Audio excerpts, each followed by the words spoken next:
सौरभ द्विवेदी का अतीत जितना घिनौना था, वर्तमान भी उससे कम नहीं है। क्योंकि आजकल कई पत्रकार ट्विटर पर संपादक साहब के वर्तमान पर जो बातें कह रहे हैं, वो संपादक साहब के झूठी माफीनामे की पोल पट्टी खोल कर रख दे रहे हैं। एक महिला पत्रकार निवेदिता शांडिल्य ने कहा है कि जीवन में सारे पाप करना, पर इस आदमी के साथ कभी काम मत करना, क्योंकि बाहर से जितना माहौल और भौकाल बनाया गया है, उतना ही अंदर से सड़ा हुआ माहौल है इनके ऑर्गेनाइजेशन का।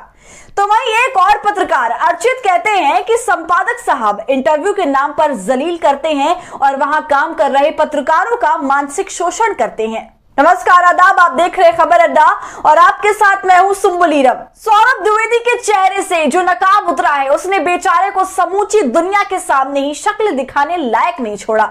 एक के बाद एक जिस तरह से बेचारे संपादक साहब की अद्भुत भाषा और सामाजिकता के चीथड़े ट्विटर पर उड़ रहे हैं, उसमें आग में घी का काम करने के लिए अब कुछ ऐसे किस्से भी जुड़ गए हैं जो संपादक साहब की संपादकीय नीति और उनके कार्यालय की आबो हवा कितनी दूषित है, उसकी सारी पोल पट्टी खोल रहे हैं। अब तक जिस लल्लन टॉप को आप निष्पक्ष, तटस्थ वगैरह वगैरह विशेषणों के साथ जोड़कर देखा करते थे, उस छवि को तो संपादक साहब के पुराने ट्वीट्स ने तो काफी पहले ही चकनाचूर कर दिया है।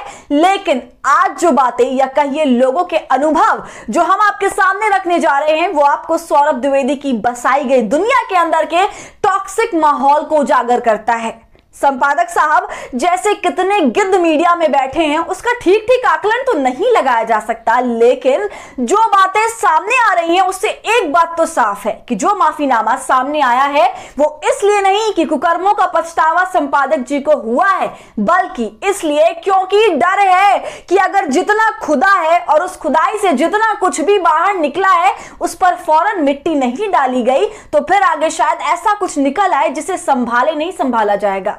लेकिन जो आजकल सोशल मीडिया पर सौरभ के नाम की रेल चल रही है, उसमें कुछ ऐसे अनुभव भी अब सवार हो चुके हैं जो बताते हैं कि संपादक साहब के रचे माहौल के कई पीड़ित हैं। सबसे पहले पत्रकार निवेदिता शांडिल्य ने ट्विटर के माहौल पर अपनी बात रखते हुए एडिटर साहब के जस्ट चिल चिल वाले चोले को नोचते हुए लिखा, आजकल बहुत चिल माने जाने वाले एडिटर जी की पोल पट्टी खुल रही है तो क्षमा मांगते फिर रहे हैं। अपने अनुभव की वजह से सालों से मैं लोगों को सचेत कर रही हूं कि बुली है ये आदमी। बाहर से जितना माहौल और भौकाल बनाया गया है, उतना ही अंदर से सड़ा हुआ माहौल है इनकी ऑर्गेनाइजेशन का।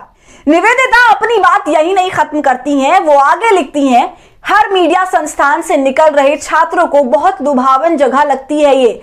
बच्चे जाते तो खुशी से हैं, पर वहां उन्हें बुली किया जाता है, सिखाया नहीं जाता है, जलील किया जाता है। जीवन में सारे पाप करना, पर इस आदमी के साथ कभी काम मत करना।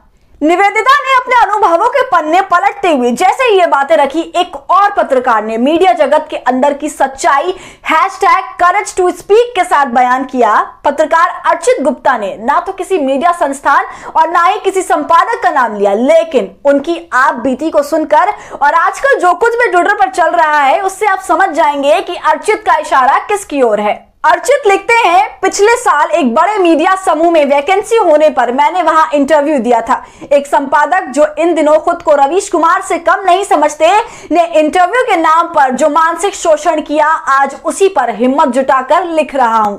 अर्चित आगे बताते हैं कि उस इंटरव्यू में उस संपादक के साथ 5-6 पत्रकार और थे और एक अनुभवी पत्रकार होने के बावजूद उनसे इंटर्न की तरह व्यवहार किया गया, जिससे कि उनके आत्मविश्वास को तोड़ा जा सके। 2 मिनट में उनसे संपादक जी ने एक्सक्लूसिव स्टोरी आइडिया मांगा और फिर अर्चित से उस इंटरव्यू में संपादक एंड कंपनी के देसी स्टाइल में कहानियां सुनाने को कहा गया। अर्चित आगे लिखते हैं कि उस इंटरव्यू में उनसे खुलेआम उनकी सैलरी के बारे में पूछा गया। मतलब साफ है कि उस इंटरव्यू का लक्ष्य नौकरी पर अर्चित को रखना ही नहीं था, बल्कि उन्हें जलील करना था।